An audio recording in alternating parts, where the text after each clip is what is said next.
Hello there and welcome to this week's edition of Clichéd Critique. The newest released cinematic film that I saw this week was the newest boxing film that is out there to see, which is of course the Jake Gyllenhaal starring Southpaw. So boxing movies. I will state for the record that I'm a bit of a fan of a boxing movie, as is evident within my own DVD collection. So just for example, I own the likes of Cinderella Man, The Fighter, Warrior, although that is of course UFC, but same themes are on show, The Fighter, and Raging Bull, and I do, some may say, questionably own all 6 Rocky films. So, yeah. The evidence is there that I am a bit of a fan of a boxing movie. So, one would suspect that I'm going to enjoy this film, but we'll see.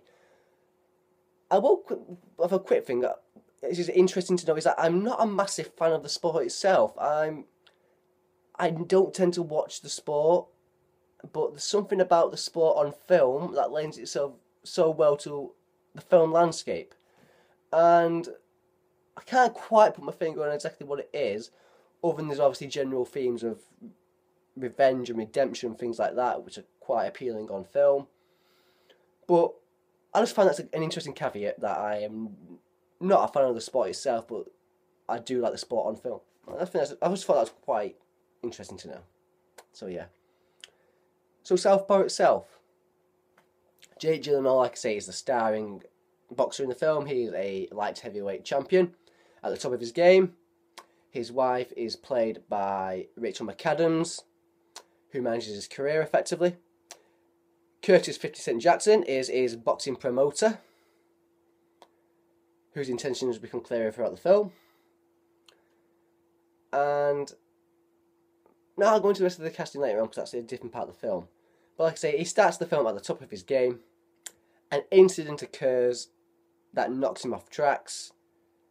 I'm going to have to spoil. This is a spoiler, so if you don't want to know this, it's quite early in the film, but it's still a significant spoiler.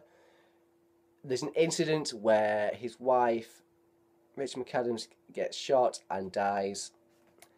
And I forgot to mention that they have a young daughter. He effectively goes off the rails, signs some questionable boxing contracts. He's not in the right frame of mind, loses a lot of money. And through doing so, loses custody of his child. So it's a kind of a redemption film, isn't it, as we've just stated before. So, yeah. Now, seeing Jake Gyllenhaal in this film is interesting, because the last film that that possibly maybe I definitely saw him, or maybe we all saw him in, was Nightcrawler. And you've got to give credit to the man, because he's a dedicated actor. He immerses himself in his roles. So, kudos, Jake Gyllenhaal. You're once again giving the film your all. It's a bit of a shame that your character's not given more of an interesting story arc. That's my only thing, really. He's decent enough with what he's got in front of him, script-wise, story-wise. The most interesting things about this film is the relationship with his daughter. And those are some of the most devastating scenes, without a doubt, some really devastating scenes in the film, because they are the most real, and it's something you don't see too often about a child going into care and then him trying to get them back through straightening his life out. It's obviously a bit done occasionally in film, but not often. So it's interesting to see that, and it's really well done. And the young actress who plays the girl, and I can't remember her name now for the life of me, I do apologise, but she's fabulous. That relationship is fabulous, and that's the sort of focus of the story, really. And it's then him about getting his life back on track, to bring his daughter back, and intertwined with that, of course, is his own boxing career getting back on track, which is where he then goes to a gym owned by a trainer who is played by Forest Whitaker, who's actually great fun in the role as his new trainer. And yeah, it's about him working his way back up the ladder and it then becomes the predictable, cliched revenge stroke redemption story, revenge boxing story. So there's good. There's well, I say there's good and there's clichéd. To be honest, in this film, it's not particularly bad. It's just clichéd. Whether that's bad by proxy, if that's the right word, is to a debate to be had. But yeah, so like I say, there's Southpaw is full of cliches, be it a montage, a redemption fight, but I did somehow still enjoy the film, and that's maybe where my own interest in boxing films and enjoyment of boxing films comes into play. Possibly, like I said, Gyllenhaal's relationship with his daughter is heartbreaking at times, and Forrest Whitaker is just good fun as his new coach. It's not, without doubt, it's not going to go down with the best boxing films in history. And the films I mentioned before, I think are better films. But yeah, so no, it's not. And there's certainly flaws with the film being cliche, like I said. 50 Cent. If there's ever been a more 2D character in a film, 50 Cent's character was that. His role was that of a scurrilous boxing promoter. And the man, I know he's an actor and he's reading lines, but he is literally reading lines.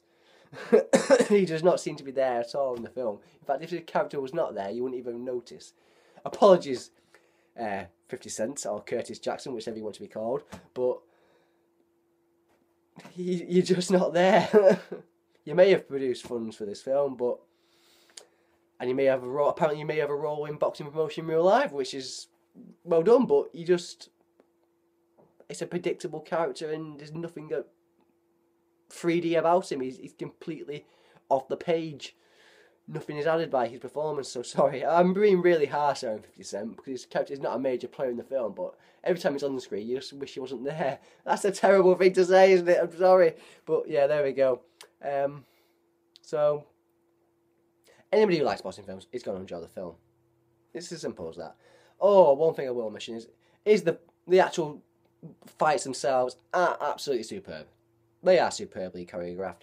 The fight sequences, Gyllenhaal is hitting. It looks like he's hitting the fighters, and they're hitting him back, and he's feeling it. They're brilliant fight sequences. There's no question about that either. So, brilliant fight sequences, a decent little storyline with Gyllenhaal and his daughter, but is a film full of cliched moments from previous sporting films and obviously particular boxing movies. So, boxing fans will like it. Your average film fan, there's better boxing films out there to be watched. But I quite enjoyed it. I enjoyed it myself, so yeah. I'll leave it to your whim and see if you want to watch it or not. So there we go. That was Southpaw, my theatrically released film of the week. So, what is going to be my classic film this week? The classic film is going to be a film of a director who I think is one of the most iconic directors, not just in American filmmaking, but in world filmmaking. And the film itself is Wild at Heart, and the director is, of course, David Lynch. Now, I will start off by saying I don't believe Wild at Heart is David Lynch's best film.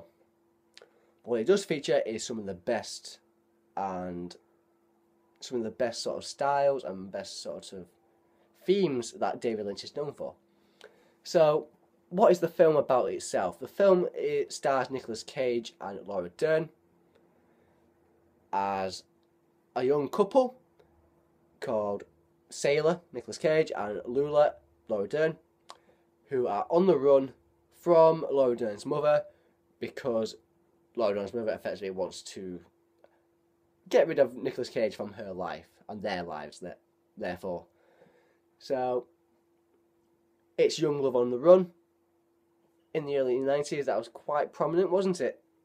Be it, well, this film itself, Natural Born Killers, True Romance, and of course the old Thelma and Louise. But the previous ones I mentioned there are quite interesting because this probably stirred off quite a violent stream of these sort of films in a way. And this is something that Lynch is known for. Because he's a director who knows no bounds. Convention is not Lynch's thing, is it, at all? Lynch is not there to make money. Lynch is there to create what in his eyes is deemed art. And I want to go on that ride with him every single time. Because Lynch offers you something that you hardly see in cinema, and it's the unexpected. Extreme violence, extreme profanity, not bizarre film ways of filmmaking, but more experimental ways of filmmaking. So it'd be an edit or a particular. The guy who scores this film, Angelo Badalamenti, he was a known collaborator with Lynch, and they're such a perfect folly for each other. Has such a weird array of music to excuse me to bring to the film, and his own weirdness combined with Lynch's own bizarreness is just a cocktail of magnificent weirdness. That was too much weird, wasn't it? Sorry. So, yeah, on this road trip, a lot of strange things occur, and I can't really explain them because they would just sound bizarre on their own without you actually seeing the context or anything like that. So Petty has a lot of bizarre encounters, which is what Lynch is known for. He has lots of strange characters in this film. A number of them played by the likes of Willem Dafoe, Christopher Glover, Isabella Rossellini. Harry D. Stanton is probably the most straight character in the film. Diane Ladd plays the mum of Laura Dern.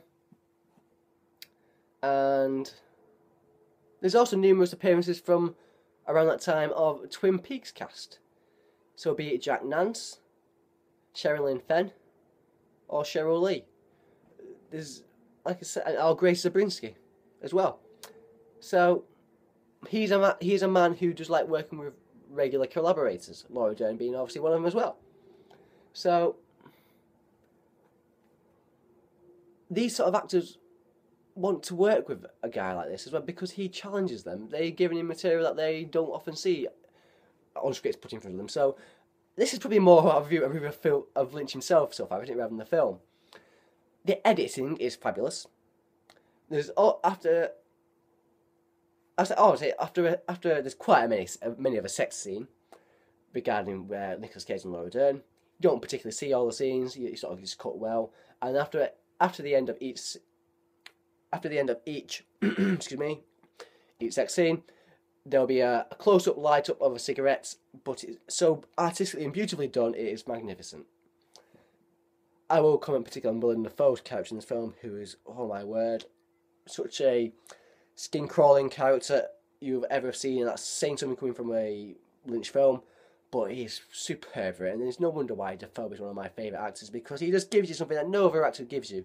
He's a sense of unknown. You don't know what you're going to get from him at any moment. So it's fascinating to watch him. Cage in a Lynch film is just insane. I mean, he's not given as much as a crazy license as he is in some of his post films. His films post this film, and Laura Dern is all the innocence and craziness that is needed to be his compatriot. There's a fascination with The Wizard of Oz. Bit of Elvis. It's just a truly interesting film to watch. I mean, I don't know how to explain my love for it. Not particularly this film, but just the freedom of expression, the freedom of cinematic expression and filmmaking that is on show here, and is on show in all of Lynch's films. I apologise. It's become more of a Lynch review than it has a Wild at Heart review. Like I say, I don't think it's Lynch's best film, but it is one in the catalogue that is worth a watch without a doubt. And like I say, the music is fabulous. The editing is wonderful. What's more to say? I can't really say much more. Fabulous work. Lynch, love him. Fabulous. So there we go. Yeah, that was my classic film of the week, Wild at Heart by David Lynch. And my theatrical release film of the week was Southpaw, starring Jake Gyllenhaal and directed by Antoine Fuqua. So I thank you again for watching if you have, and I very much would like you to subscribe if you can, and I hope to see and speak to you next time. Thank you very much for watching, and goodbye.